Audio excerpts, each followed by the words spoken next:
Good morning, y'all. It is April 25th, 2026, out here at Umstead State Park, here at the Reedy Creek entrance.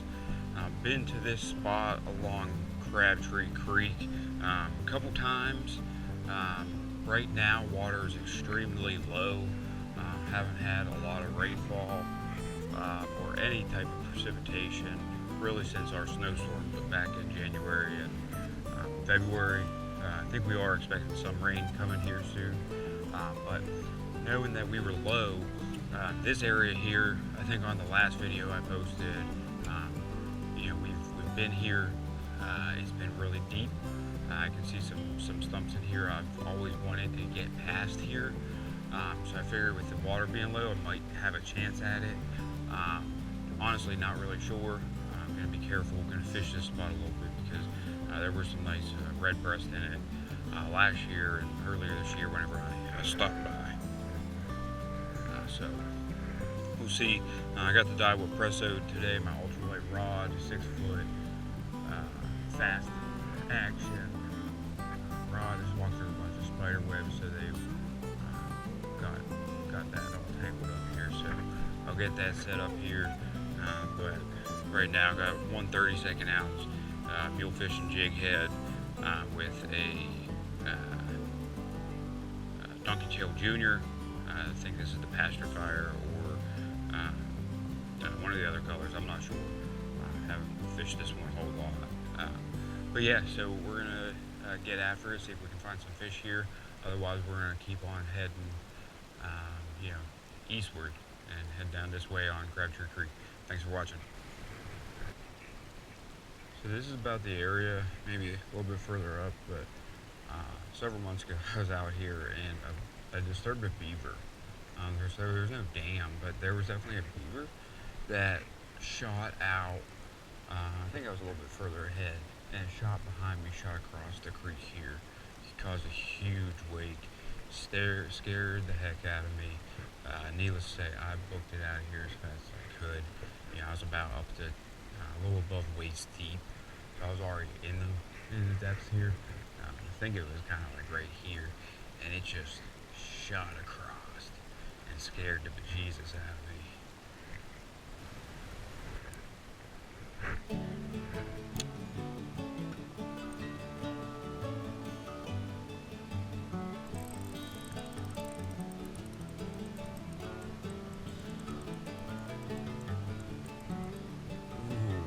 Bass just went after it, after a small gill,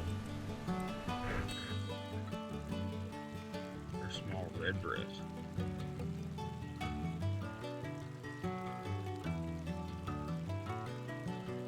Hey buddy. Alright, so there was a bass. There's a rock right there. There's a bass that came after that little red breast.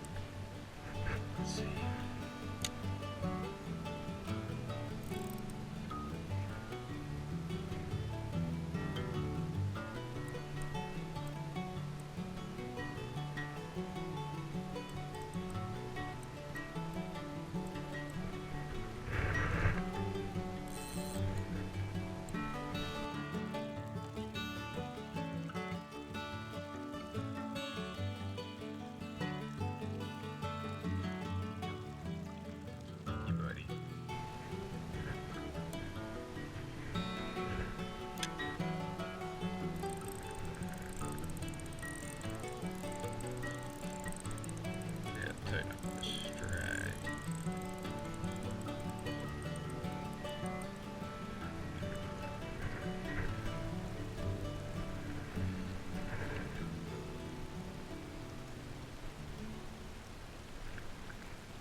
So I switched over to a green pumpkin jackworm, still on 1/32 ounce jig, but it's about 4-inch soft plastic worm.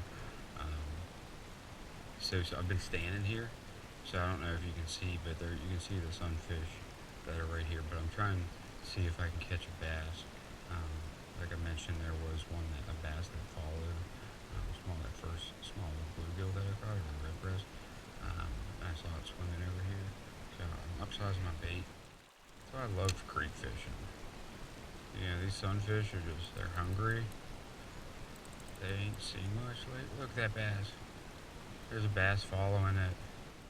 These sunfish are just following it. And then I know there's a larger bass.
So, what I was saying, hopefully you're seeing, is that I was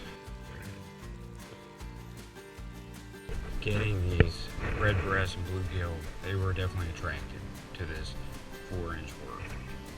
And then it's sunny, the sun's coming right down. Hopefully it's not blurring the image or overexposing the image, but I'm seeing these smaller bass that are also following, but they're more than they're even following the sunfish.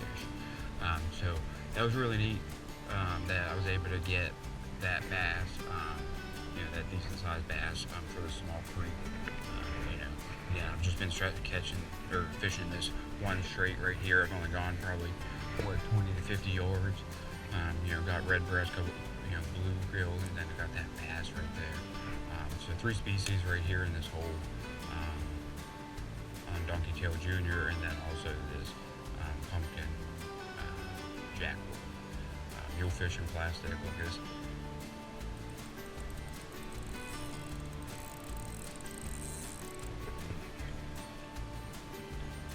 I hope you guys are seeing this. But that freaking bass might have been the same one. Just followed it and just ate it up.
Look at this. Freaking awesome. Red breast. Look at that. Alright, switch over to the donkey tail. Passer fire. Still doesn't have the biggest gap here. Again, 32nd ounce jig, smaller hook, and for smaller fish, but you know, we're just trying things out, seeing what works here in Crabtree Creek. And see whatever bites, you know, whatever we can catch on these soft plastics. That's the goal here. See what we can find, see the different species, show you guys what beautiful waters we have here in the Piedmont.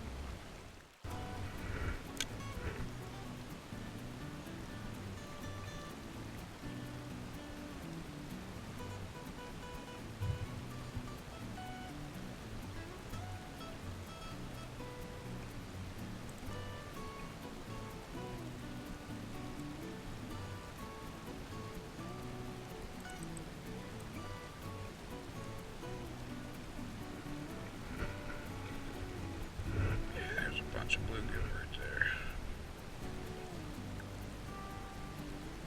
All different sizes. Alright, I'm gonna turn around, go back, see what else I can find. But yeah, turning back on top of what I thought was a beaver dam. It's so interesting how when you're looking one way down the creek, you know, an obstacle might, you know, look one way. But then whenever you're coming back or another, you know, it may look completely different, or you know, you may have no concerns with it. I don't know if it's because you've already experienced the obstacle, so you feel more comfortable. You know, maybe there's a deeper lesson there.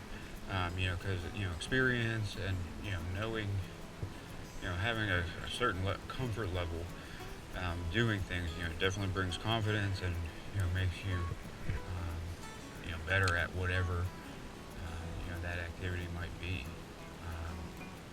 So, you know, fishing always has some lessons along the way.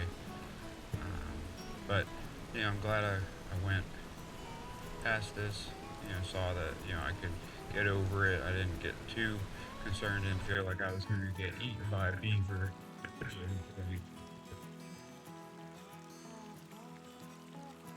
Bluegill. Loving it.